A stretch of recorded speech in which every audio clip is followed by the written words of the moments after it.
سلامت رہے۔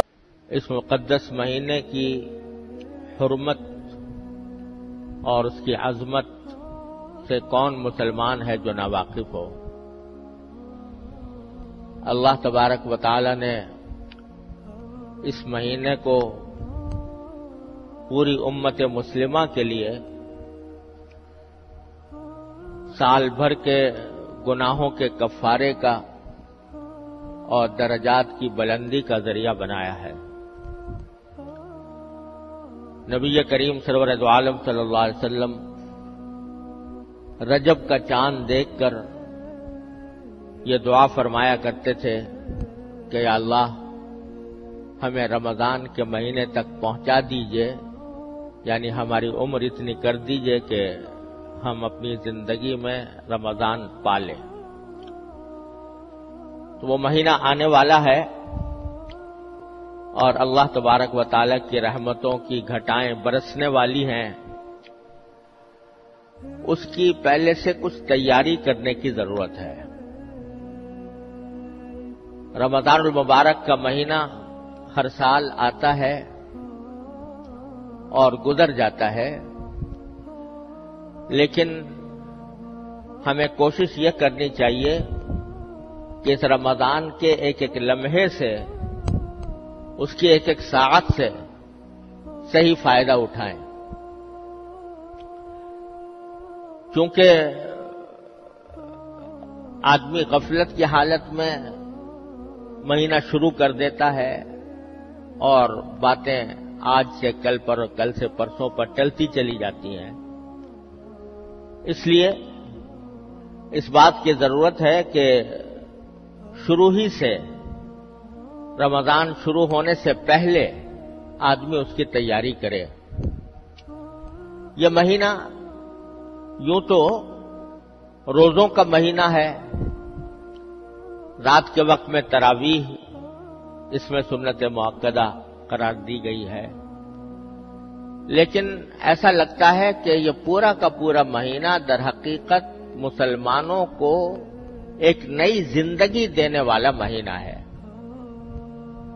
11 مہینے تک ہم لوگ اپنی دنیاوی مصروفیات میں لگے رہتے ہیں اور ان مصروفیات کی وجہ سے بسا اوقات ہم پر غفلت طاری ہوتی رہتی ہے اور اللہ جل جلالہ کے ساتھ جو مضبوط تعلق ہونا چاہیے تھا وہ کمزور پڑ جاتا ہے۔ اس واسطے اللہ تبارک و تعالی نے یہ مہینہ اس غرض کے لیے بنایا ہے کہ جو لوگ سال کے 11 مہینوں میں اللہ تبارک و تعالی کے تعلق سے دور چلے گئے ہیں، ان کو اس مہینے میں قریب لائے جائے اور اللہ تبارک و تعالی کی محبت، اس کی خشیت، اس کا تعلق، اس میں اضافہ ہو۔ اور در حقیقت یہ مہینہ اس لیے بھی بڑی اہمیت رکھتا ہے کہ اگر غور سے دیکھا جائے تو یہ ایک ٹریننگ کورس ہے جس سے ہر مسلمان کو گزارا جاتا ہے۔ یہ ایک تربیت کا زمانہ ہے، یہ اپنی روح کو بالیدگی، اپنی روح کو تازگی دینے کا مہینہ ہے۔ یہ اللہ تبارک و تعالی کی رحمتوں کو متوجہ کرنے کا مہینہ ہے۔ یہ اللہ تبارک و تعالی کے ساتھ مضبوط تعلق قائم کرنے کا مہینہ ہے۔ یہ اس بات کا مہینہ ہے کہ انسان اپنے آپ کو گناہوں سے بچنے کی عادت ڈالے اور اس کی تربیت حاصل کرے۔ روزہ بذات خود بہت عظیم عبادت ہے، لیکن اس کا ایک بہت بڑا مقصد یہ ہے کہ انسان کو اپنی نفسانی خواہشات پر قابو پانے کی عادت پڑے۔ اسی لیے قرآن کریم نے یہ فرمایا کہ یا ایھا الذین آمنوا کتب علیکم الصیام کما کتب علی الذین من قبلکم لعلکم تتقون۔ روزے ہم نے تم پر اس لیے فرض کیے ہیں تاکہ تمہارے اندر تقوی پیدا ہو۔ تقوی کس چیز کا نام ہے؟ تقوی اس کو کہتے ہیں کہ آدمی کے دل میں کوئی غلط خواہش پیدا ہو رہی ہے، غلط جذبہ پیدا ہو رہا ہے، دل میں برائی کی امنگ پیدا ہو رہی ہے، برائی کا میلان پیدا ہو رہا ہے، لیکن آدمی اللہ تبارک و تعالی کی عظمت کو، اس کی خشیت کو، اس کے جلال کو مد نظر رکھ کر اپنی اس خواہش کو دبا دے، اپنی اس خواہش کو کچل دے، اللہ کے لیے کچل دے۔ اس کا نام ہے تقویٰ، کہ دل میں خواہش پیدا ہو رہی ہے کہ میں اپنی نگاہ کو غلط استعمال کروں اور اس کے ذریعے کوئی گناہ کی چیز دیکھوں، لیکن آدمی یہ سوچتا ہے کہ میں اللہ کا بندہ ہوں، اللہ تبارک و تعالی مجھے دیکھ رہا ہے، میری ایک ایک نقل و حرکت اس کی نگاہ میں ہے، اور کل کو مجھے اپنی ایک ایک نقل و حرکت کا جواب بھی دینا ہے۔ من یعمل مثقال ذرۃ شرا یرہ، ایک ذرے کے برابر بھی اگر میں نے کوئی گناہ کیا تو مجھے آخرت میں اس کا جواب دینا ہوگا۔ یہ سوچ کر آدمی اپنی نگاہ کو روک لے۔ دل میں جھوٹ بولنے کا، غیبت کرنے کا داعیہ پیدا ہو رہا ہے، مجلس جمی ہوئی ہے اور جمی ہوئی مجلس میں غیبت ہو رہی ہے اور میرا بھی دل چاہ رہا ہے کہ میں بھی اس کے اندر کوئی حصہ ڈالوں، لیکن آدمی اس وقت اللہ تبارک و تعالی کی عظمت کو، اس کی خشیت کو، اس کے جلال کو دل میں لا کر اپنے آپ کو اس سے روک لے، تو یہ تقویٰ ہے۔ تو اللہ تبارک و تعالیٰ فرماتے ہیں کہ ہم نے روزے تم پر اس لیے فرض کیے ہیں تاکہ تمہارے اندر تقویٰ پیدا ہو، کیونکہ روزے کے ذریعے تقویٰ کی تربیت دی جاتی ہے۔ وہ اس طرح کہ ہر مسلمان جب روزہ رکھ لیتا ہے اور ارادہ کر لیا کہ آج میرا روزہ ہے، جس کے معنی یہ کہ مغرب کے وقت تک میں نہ کچھ کھاؤں گا، نہ پیوں گا، نہ اپنی جائز خواہشات جو بیوی کے ساتھ پوری کرنا حلال ہوتا ہے وہ بھی میں نہیں کروں گا، یہ ارادہ انسان نے کر لیا۔ جب روزہ رکھ لیا تو کوئی بھی مسلمان ایسا نہیں ہوتا کہ جو بھوک کی شدت کی وجہ سے یا پیاس کی شدت کی وجہ سے روزہ توڑ دے۔ بھوک لگی ہوئی ہے، کھانا موجود ہے، اس کی خوشبو آ رہی ہے، اس کو کھانے کو دل چاہ رہا ہے، لیکن چونکہ روزہ رکھ لیا ہے تو اس وجہ سے آدمی سوچتا ہے کہ میں نے روزہ رکھا ہوا ہے، اس حالت میں کھانا میرے لیے جائز نہیں، صبر کرو، شام تک صبر کرو، جب شام ہوگی اور یہ کھانا حلال ہو جائے گا پھر کھاؤں گا۔ تو یہ جو انسان اپنی بھوک کی خواہش کو روک رہا ہے، اس لیے روک رہا ہے کہ اللہ تبارک و تعالیٰ کے لیے روزہ رکھا ہوا ہے اور روزہ توڑنا بہت سخت گناہ ہے، اس کا کفارہ بھی بہت زبردست ہے، اس واسطے آدمی رک گیا ہے باوجود بھوک ہونے کے۔ گرمی کا موسم ہے، شدت کی گرمی پڑ رہی ہے اور حلق میں کانٹے پڑے ہوئے ہیں، سامنے ٹھنڈا پانی موجود ہے، کوئی دیکھنے والا بھی نہیں، اس کے باوجود کوئی مسلمان اس بھوک، اس پیاس کی شدت کی وجہ سے روزہ توڑنے پر آمادہ نہیں ہوگا۔ بلکہ میں تو یہ سمجھتا ہوں کہ شاید اگر کسی مسلمان کو لاکھوں روپے کی پیشکش کر دی جائے کہ تم یہ لاکھ روپے دیں گے اور روزہ توڑ دو، تو بھی کوئی مسلمان گوارا نہیں کرے گا کہ میں روزہ توڑ دوں۔ یہ چیز جو اس کو کھانے سے روک رہی ہے، پینے سے روک رہی ہے، یہ در حقیقت اللہ تبارک و تعالیٰ کے عظمت و جلال اور اللہ تبارک و تعالیٰ کی خیشیت، اس کے حکم کا احترام، یہ چیز ہے جو اس کو ان خواہشات پر عمل کرنے سے روک رہی ہے۔ تو اللہ تبارک و تعالیٰ فرماتے ہیں کہ روزہ ہم نے اس لیے فرض کیا ہے تاکہ تمہارے اندر یہ تقویٰ کی تربیت حاصل ہو تمہیں، کہ جس طرح تم نے شدید بھوک کی وجہ سے روزہ کھانا چھوڑ دیا تھا، باوجود شدید بھوک کے تم نے روزے کی وجہ سے کھانا چھوڑ دیا تھا، باوجود شدید پیاس کے تم نے روزے کی وجہ سے اللہ تبارک و تعالیٰ کی خاطر پینا چھوڑ دیا تھا، پانی پینا چھوڑ دیا تھا، اسی طرح ہر گناہ کا حال ہے۔ کہ تقاضا تو عام حالات میں بھی گناہ کا ہوتا ہے، دل میں شوق بھی پیدا ہوتا ہے، امنگ بھی آتی ہے، اور دل میں زور سے تقاضا بھی پیدا ہوتا ہے، داعیہ بھی پیدا ہوتا ہے، دل مچلتا ہے کسی گناہ کے کرنے کے لیے. لیکن جس طرح تم روزے کے اندر اس خواہش کو ہمارے لیے، میرے لیے دبا دیتے ہو، کچل دیتے ہو اور گناہ کا ارتکاب نہیں کرتے، اسی طرح یہ عادت تمہیں پڑنی چاہیے اپنی عام زندگی کے اندر بھی، کہ عام زندگی میں بھی جب تمہارا دل کسی گناہ کے لیے مچلے تو تم اس کو اللہ کی خاطر اس کو دبا دو اور اس پر عمل کرنے کے بجائے اللہ تبارک و تعالی کی اطاعت کرو، تقوی کی زندگی گزارو. اس لیے ہم نے یہ روزے فرض کیے ہیں تمہارے ذمہ. اس لیے میں کہہ رہا ہوں کہ یہ رمضان کا مہینہ یہ ایک تربیت کا کورس ہے جس سے ہر مسلمان کو گزارا جا رہا ہے.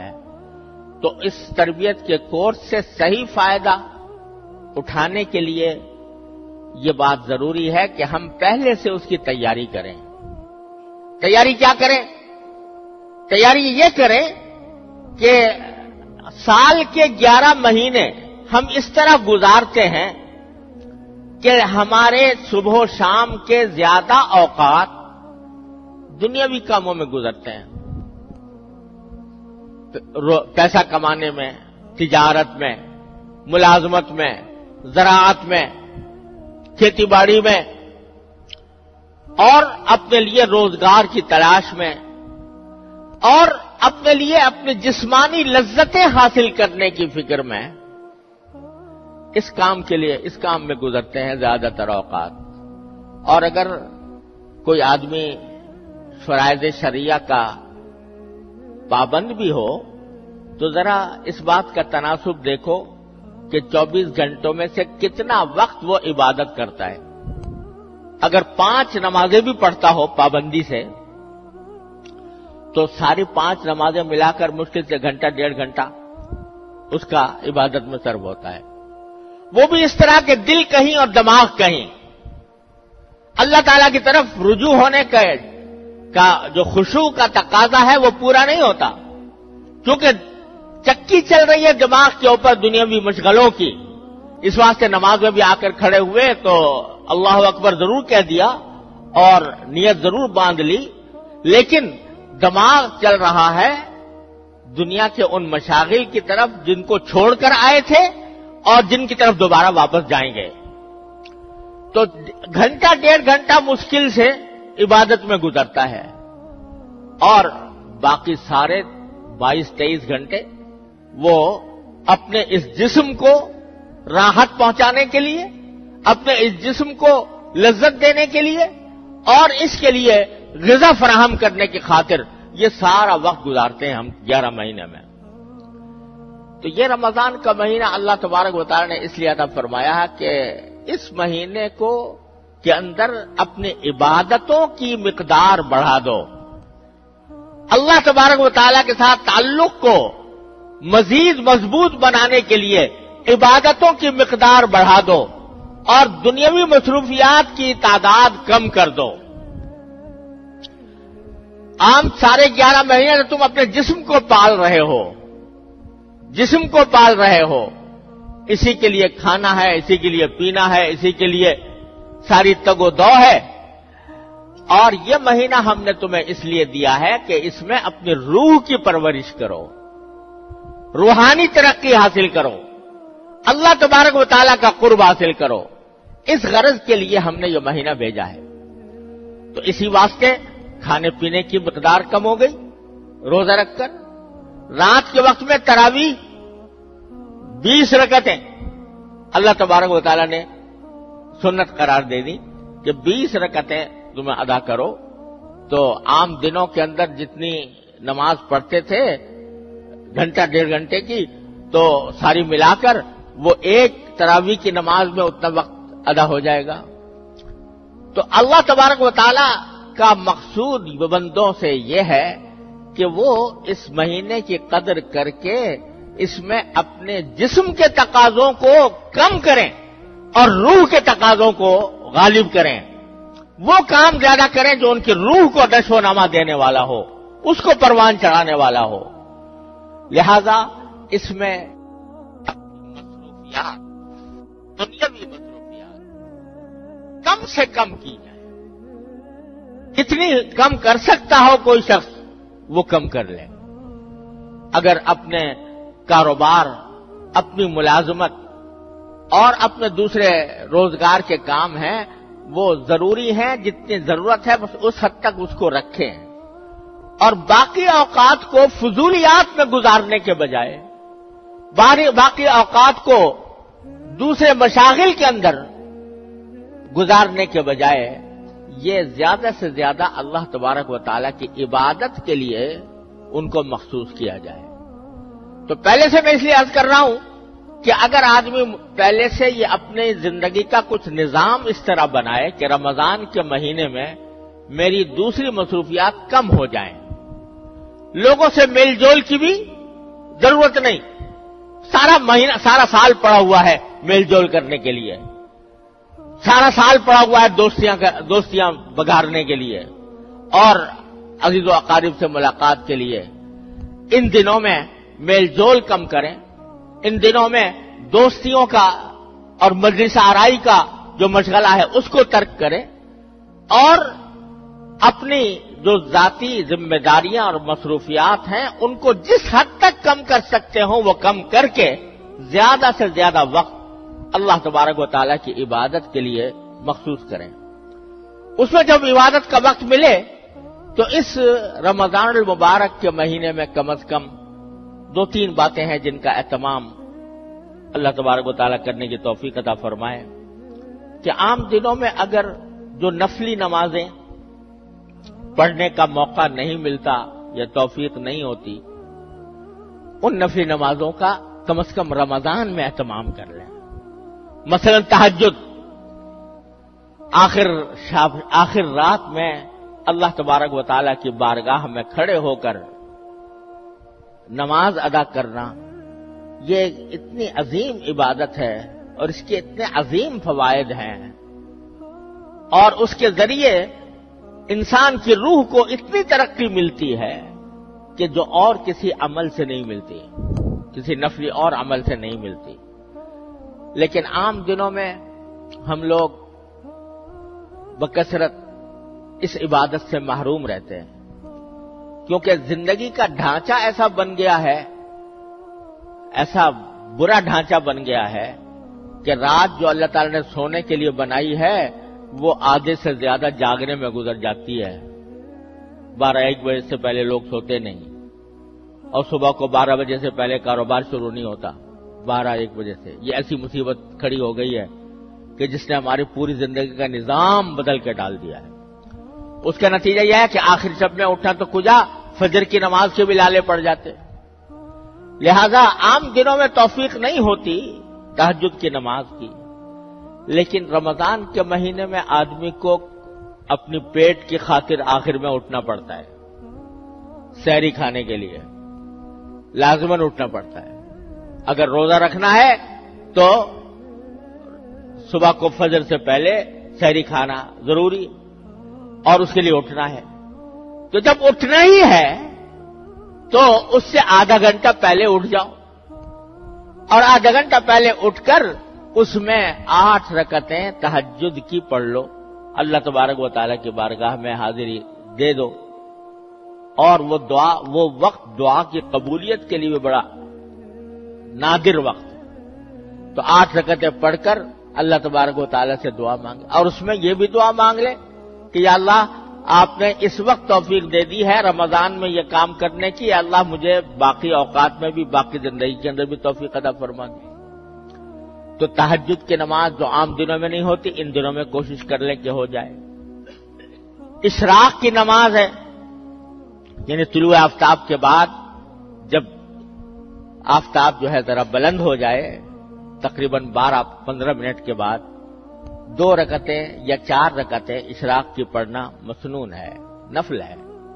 عام دنوں میں توفیق نہیں ہوتی، اس زمانے میں کر لیں. مغرب کے بعد 6 رکعتیں اور 6 سے لے کر 20 رکعتوں تک ثابت ہے، جس کو نماز اوابین عام طور سے کہا جاتا ہے، وہ عام دنوں میں توفیق نہیں ہوتی، رمضان میں اس کا اہتمام کر لیں۔ تو جو نفلی نمازیں عام دنوں میں پڑھنے کا موقع نہیں ملتا، تو کم از کم ان نمازوں کا اہتمام کر کے ان دنوں میں ادا کر لی جائے۔ ایک بات۔ دوسری بات یہ کہ قرآن کریم کی تلاوت، قرآن کریم کو رمضان کے مہینے سے خاص نسبت ہے۔ جو آیت میں نے ابھی آپ کے سامنے پڑھی تھی، اس میں اللہ تعالیٰ نے فرمایا کہ رمضان کا تعارف کراتے ہوئے، اس کی عظمت کا بیان کرتے ہوئے اللہ تعالیٰ نے فرمایا کہ اس کی خصوصیت یہ ہے کہ ہم نے اس رمضان کے مہینے میں قرآن نازل کیا۔ کیسے نازل کیا کسی وقت اور تفصیل سے عرض کروں گا انشاءاللہ، لیکن اللہ تبارک و تعالیٰ نے قرآن کریم کو نازل کرنے کے لیے اس مہینے کا انتخاب فرمایا، رمضان کے مہینے کا۔ تو اس لیے اس مہینے کو قرآن کریم سے خاص نسبت ہے، اور نبی کریم سرور دو عالم صلی اللہ علیہ وسلم ہر رمضان میں حضرت جبریل امین علیہ السلام کے ساتھ قرآن کا دور کیا کرتے تھے۔ کیا نظارہ ہوتا ہوگا کہ جبریل امین علیہ السلام جو قرآن لانے والے ہیں وہ پڑھ رہے ہیں اور نبی کریم صلی اللہ علیہ وسلم سن رہے ہیں، اور نبی کریم سرور دو عالم صلی اللہ علیہ وسلم تلاوت فرما رہے ہیں اور جبریل امین علیہ السلام سن رہے ہیں۔ اس طرح دور ہوتا تھا رمضان کے مہینے کے اندر قرآن کریم کا۔ تو اللہ تبارک و تعالیٰ نے یہ قرآن کریم کو خاص نسبت عطا فرمائی ہے رمضان کے مہینے سے، اس لیے اس میں جتنا زیادہ سے زیادہ ہو سکے تلاوت کا آدمی اہتمام کرے۔ جن لوگوں کی تلاوت صحیح نہیں ہے، حروف تلاوت کے آداب ہیں، تلاوت کا طریقہ یہ ہے کہ جو حروف ہیں وہ صحیح طریقے سے ادا ہوں۔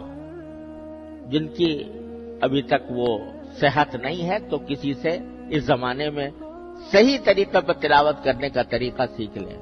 کل 29 حرف ہیں الف سے لے کر یا تک، ان میں بھی بیشتر حروف وہ ہیں کہ جن کو نکالنے کے لیے کوئی مشقت کرنے کی ضرورت نہیں، خود بخود نکل آتے ہیں۔ چند حروف ہیں کہ جن کا تلفظ صحیح کرنے کی ضرورت ہے۔ مثلا ہم لوگ سا اور سین اور صاد، ان میں اردو میں بولتے ہوئے کوئی فرق نہیں کرتے، لیکن قرآن کریم میں سا الگ طرح پڑھی جائے گی، سین الگ طرح پڑھا جائے گا، صاد الگ طرح پڑھا جائے گا۔ کس طرح ان کے درمیان کیا فرق ہے، کس طرح نکالا جائے؟ زال اور زا اور غا اور غاد، یہ 4 حروف ہیں، ان کے اندر کیسے فرق کیا جائے، کس طرح کو صحیح نکالا جائے، یہ ہر مسلمان کے ذمے اس کا سیکھنا فرض عین ہے۔ لوگ اس میں بڑی غفلت میں مبتلا ہیں، جیسا چاہا قرآن شریف پڑھ لیا، لیکن یہ فرض عین ہے کہ آدمی اس کو صحیح تلفظ کے ساتھ پڑھنے کی کوشش کرے۔ تو اگر کسی کا تلفظ صحیح نہیں ہے تو اس رمضان کے مہینے کے اندر اس کا تلفظ صحیح کر کے تلاوت کا زیادہ سے زیادہ وقت جو ہے وہ تلاوت میں گزارا جائے۔ تیسری بات یہ کہ یہ اللہ جل جلالہ کے ساتھ تعلق قائم کرنے کا مہینہ ہے، لہذا اس میں ذکر جتنا زیادہ ہو سکے، کثرت سے ذکر، چلتے پھرتے اٹھتے بیٹھتے کوئی نہ کوئی ذکر زبان پر رہے، اور اس میں سب سے اچھا یہ ہے، یوں تو جو بھی ذکر زبان پر آ جائے، سبحان اللہ، الحمدللہ، درود شریف، استغفار، جو ذکر بھی زبان پر آ جائے، لیکن تیسرا کلمہ سبحان اللہ والحمدللہ ولا الہ الا اللہ واللہ اکبر ولا حول ولا قوت الا باللہ العلی العظیم، اس کے بڑے عظیم فضائل ہیں۔ رمضان المبارک کے مہینے میں جتنا ہو سکے اٹھتے بیٹھتے چلتے پھرتے کھاتے پیتے ہر حال میں اس ذکر کی کثرت کی جائے۔ اور بھائی چوتھی بات یہ کہ اللہ تعالی نے یہ مہینہ دعاؤں کا مہینہ بنایا، دعاؤں کا مہینہ، کہ اس میں اللہ تبارک و تعالیٰ کی طرف سے دعا کی قبولیت کے دروازے کھلے ہوتے ہیں. تو دعائیں کثرت سے کرو اللہ تبارک و تعالیٰ کے بارگاہ میں. اور اللہ تعالیٰ کی رحمت یہ ہے کہ اگر اپنے کسی دنیاوی مقصد کے لیے بھی دعا کرو گے وہ بھی اللہ تعالیٰ کے ہاں عبادت لکھی جاتی ہے, اس پر بھی اجر و ثواب ملتا ہے. آپ کہو یا اللہ میرا قرضہ جلدی ادا کرا دیجئے, تو دعا تو مانگ رہے ہو اپنا قرضہ ادا کرانے کی, لیکن اس عمل کے اوپر براہ راست اس دعا کے اوپر ثواب مل رہا ہے. قرض جب ادا ہوگا لیکن اس دعا کرنے سے فوراً تمہارے نام اعمال میں ایک عظیم نیکی کا اضافہ ہو گیا, اس پر اللہ تعالیٰ جزا عطا فرمائیں گے. الدعاء هو العبادہ ایک حدیث میں فرمایا گیا. دعا بذات خود عبادت.